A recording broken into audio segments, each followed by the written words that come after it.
এবার এবার একটা ছোট্ট খাট্ট শিশু এলেই ব্যাস সব দিক একদম বজায় থাকবে। হ্যাঁ, আর এই বুড়োটাও খুব খুশি হয়।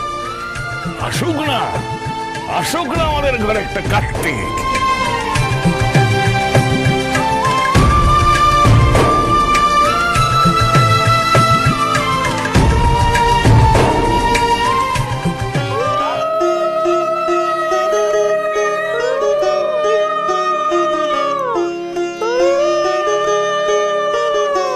বাহ, হ্যালো খাইদা পাইলট, তোরা বাইরে গিয়ে দেখ তো সব ঠিক আছে নাকি। যা যা যা। আর শোনো না, এই জায়গাটা না একটু সুন্দর করে গুছিয়ে রাখো, বুঝতে পারলে? আমি ততক্ষণে ওদিকে গিয়ে দেখি ডালি দিদিমণি কি করছে, কি অবস্থা। সে আর কি করছে? কিছুই করছে না। মানে মানে আর কি, ওই সে তোর ওই ছোট ছোট মিনি স্কার্ট গুলো আছে না, সে ওইটা পড়েছে। আর তার উপর কি পড়েছে জানিস?